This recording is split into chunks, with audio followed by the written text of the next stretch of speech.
Hai semuanya, it's me Adino and welcome to my YouTube channel. Jadi selamat datang di channel YouTube gue yang dimana ini adalah video pertama. Semoga video-video gue ke depannya bisa jadi teman dan hiburan buat kalian semuanya. Di video pertama gue ini gue mau bahas tentang bangunan-bangunan peninggalan masa kolonial yang ada di Jakarta. Alasannya kenapa? Karena emang di sisi lain gue suka sama arsitektur kolonial, tapi di sisi lain juga kita gak ada salahnya buat tahu sejarah-sejarah yang ada di dalamnya. So, langsung aja kita mulai videonya. Bangunan yang pertama adalah bangunan dari kediaman Rainer de Kerk. Jadi, gedung ini adalah bekas kediaman dari Gubernur Jenderal VOC yang dibangun pada abad ke-18 dan selesai dibangun pada tahun 1760-an. Dan rumah tinggal tersebut berada di daerah yang dulu itu namanya adalah daerah Molenvliet, yang sekarang daerah ini terletak di sekitar Jalan Gajah Mada dan Hayam Wuruk. Jadi, bangunan ini adalah representasi atau gambaran dari keadaan tempat hunian elit pada masa abad ke-18 di Batavia atau Jakarta. Nah, di tahun 1900, bangunan ini sempat mau dibongkar dan mau dibuat pertokoan di sekitarnya. Tapi, bersyukurnya nggak jadi. Sampai tahun 1925, gedung ini dipakai oleh Departemen Pertambangan Pemerintah Kolonial Hindia Belanda. Dan setelah itu bangunannya dijadikan Landsarchive atau pada saat itu adalah lembaga yang bertanggung jawab untuk memelihara arsip-arsip pada masa VOC hingga masa pemerintahan Hindia Belanda. Nah, pasti sampai sini kalian udah tahu kan gedung ini adalah gedung apa? Yang ngejawab Gedung Arsip Nasional betul banget karena setelah kemerdekaan Republik Indonesia, gedung ini diubah menjadi Gedung Arsip Nasional. Pada 1974, Arsip-Arsip Nasional dipindahkan ke gedung baru di daerah Ampera, Jakarta Selatan. Setelah pemindahannya selesai pada tahun 1979, gedung ini tidak digunakan sama sekali dan kondisinya semakin memburuk menjelang tahun 1990. Nah, kalian ingat kan, tahun 1900 gedung ini mau dibongkar. 90 tahun setelahnya, itu pada tahun 1990, kejadian akan dibongkar gedung ini tuh terulang lagi. Tapi bersyukurnya lagi, nggak jadi dilakukan pembongkaran karena bisa dibilang ini diselamatkan oleh sekelompok usahawan Belanda pada saat itu yang waktu itu mendirikan Stichting Kedu Indonesia atau bisa dibilang Yayasan Hadiah Indonesia. Yang lalu yayasan tersebut mengumpulkan dana untuk memugarnya menjadi sebuah museum. Yang dimana pemugaran tersebut adalah sebagai hadiah ulang tahun kemerdekaan Indonesia yang ke-50 dari masyarakat Belanda. Nah, setelah dana terkumpul, lalu dimulailah nih proses pemugaran dan selesai pada tahun 1998. Tapi di sini muncul lagi masalah baru, kalian pasti ngeh kan? Tahun 1998 itu lagi ada kerusuhan. Jadi, di tanggal 13 Mei 1998, ada bank yang letaknya di samping gedung ini itu dibakar oleh para perusuh. Dan pada saat itu gedung arsip memperbolehkan karyawan banknya untuk berlindung di gedung arsip nasional ini. Para perusuh sampai ngejar mereka itu ke dalam gedung arsip, tapi bersyukurnya bisa diusir oleh para buruh yang emang waktu itu masih berada di sana. Para buruh itu maksudnya yang tukang bangunan yang waktu itu lagi melakukan pemugaran dan baru aja selesai, ngusir tuh si perusuh itu biar nggak masuk ke dalam. Karena gedung arsipnya aja baru selesai dipugar, mau dirusuhin lagi, mau dihancurin lagi, ya para pekerja tidak terima dong. Nah, pada saat itu bersyukurnya semua aman. Oke, singkat cerita sekarang gedung ini dikelola dan dijadikan tempat untuk pameran dan juga untuk acara-acara tertentu. Kita masuk ke bangunan yang kedua, Rumah Sakit Cikini. Kamu tahu nggak kalau dulu Rumah Sakit Cikini adalah tempat tinggal dari seorang maestro pelukis Indonesia yang nebak Raden Saleh? Betul banget. Jadi, pada tahun 1852, Raden Saleh merancang sendiri rumahnya dan menghuninya hingga tahun 1862. Nah, informasi tersebut sampai ada di dalam naskah yang ditulis oleh beberapa tokoh dan juga iklan koran di masa itu. Salah satu penjelajah dari Prancis menyebutkan dalam jurnalnya pada tahun 1866 yang isinya kayak gini. Rumah ini didesain sendiri oleh Raden Saleh dan dicat warna merah jambu pucat. Kalian kebayangkan rumah yang modelnya kayak gini terus warnanya merah jambu pucat? Pasti keren banget ya. Dan pada tahun 1897, bangunan ini dimiliki oleh Koningin Emma Stichting yang kemudian berubah nama menjadi Yayasan Kesehatan Cikini. Jadi Raden Saleh ini merancang sendiri rumahnya yang mirip dengan kastil Hallenberg di Jerman. Bangunan yang ketiga, restoran Galangan VOC. Kalian ingat kan di bangunan pertama tadi kita ngebahas bangunan yang dulunya adalah tempat tinggal dari salah satu orang yang berkaitan dengan VOC? Nah, bangunan ini juga ada kaitannya dengan VOC.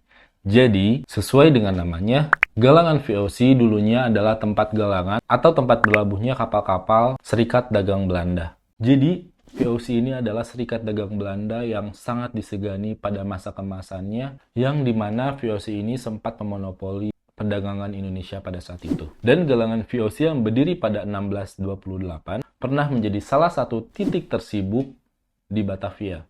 Beragam kapal, besar maupun kecil, melakukan bongkar muat di lokasi ini. Beberapa kapal membawa muatan berharga seperti rempah-rempah dan juga kain sutra yang bernilai tinggi. Pada tahun 1746, sebagian bangunan digunakan sebagai kantor pos pertama di Batavia yang didirikan oleh Baron van Imhoff. Lalu di tahun 1809, Galangan ditutup dan disewakan kepada seorang tukang kayu berkebangsaan Cina. Singkatnya, pada tahun 1826 hingga 1859, bangunan ini digunakan sebagai transit penumpang dari kapal laut yang membawa mereka ke atau dari kapal-kapal besar yang terpaksa berlabuh lepas pantai karena pelabuhan yang terlalu dangkal.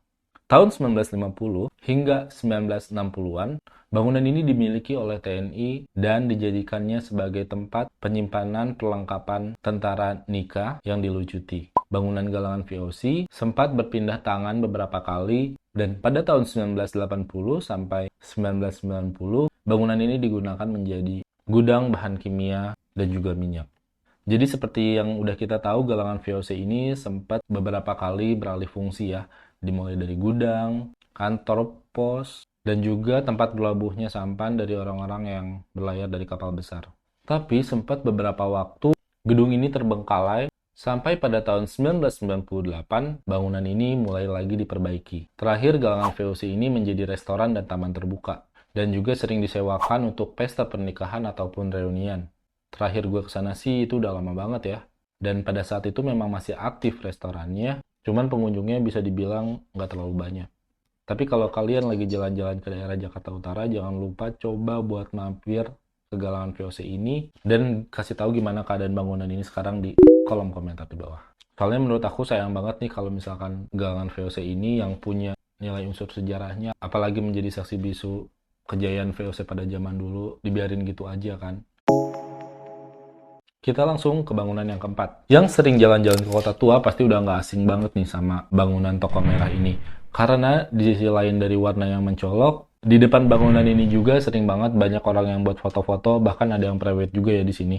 Nah, sekarang kita mau ngomongin cerita dari toko merah ini dulunya kayak gimana ya. Toko merah dibangun pada tahun 1730 oleh Gustav Willem Baron van Imhoff. Bangunan ini dibangun di atas tanah seluas 2.471 meter persegi. Rumah tersebut dibangun sedemikian rupa sehingga terlihat besar, megah, dan nyaman. Nah, nama toko merah ini berdasarkan salah satu fungsinya, yakni sebuah toko milik warga Tionghoa bernama Oil Liao Kong sejak pertengahan abad ke-19. Toko ini berdiri untuk waktu yang emang cukup lama pada saat itu. Nama toko merah juga didasarkan pada warna tembok di depan bangunan yang bercat merah hati langsung pada permukaan batu bata yang tidak diplester. Jadi warna merah yang mencolok ini nggak cuma di luar aja, nggak cuma di eksteriornya aja, tapi di interiornya juga berwarna merah. Tapi berdasarkan artikel yang gue baca, ada juga yang mengatakan bahwa warna merah ini diambil setelah peristiwa geger pecinan, yang pada saat itu banyak banget mayat orang-orang Tionghoa yang bertebaran di kali besar sehingga permukaan air menjadi warna merah. Dan pada tahun 1743 sampai 1755, bangunan ini dijadikan kampus dan asrama yang namanya Akademi de Marine atau Akademi Angkatan Laut. Kemudian pada tahun 1786 sampai 1808 digunakan untuk Herren Logement atau hotel para pejabat. Lalu tahun kepemilikan beberapa kali berganti hingga kemudian dimiliki oleh Oil Liao Kong yang berfungsi sebagai taka, sehingga populer dengan sebutan taka merah. Dan pada masa kedudukan Jepang, gedung ini juga menjadi gedung dinas kesehatan tentara Jepang. Setelah Indonesia merdeka, Toko Merah berubah melewati fase-fase perubahan pindah tangan pemilik kantor yang salah satunya adalah PT Satya Niaga pada tahun 1964. Pada tahun 1990-an, Toko Merah dijadikan menjadi bangunan cagar budaya. Setelah sekian lama terabaikan, akhirnya Toko Merah direstorasi pada tahun 2012 dan sekarang Toko Merah menjelma menjadi function hall yang juga dapat dijadikan sebagai tempat konferensi dan juga pameran. Dan kita masuk ke gedung yang terakhir, Gedung Philately. Nah, buat yang suka nongkrong-nongkrong di Post Blok, nggak ada salahnya kalian tahu tentang sejarah dari bangunan Gedung Philately ini. Jadi gedung ini dulunya adalah bekas kantor pos Pasar Baru, Jakarta, yang juga merupakan bangunan warisan dari Post Telephone and Telegraph milik pemerintah kolonial Hindia Belanda. Gedung ini didirikan antara tahun 1912 sampai 1929. Dirancang oleh arsitek Belanda John van Hoytema dengan gaya arsitektur Art Deco yang dipengaruhi oleh aliran art and craft pada detail interiornya. Keberadaan gedung ini sangat berkaitan dengan sejarah kawasan Weltervreden yang menjadi pusat kota Batavia pada saat itu.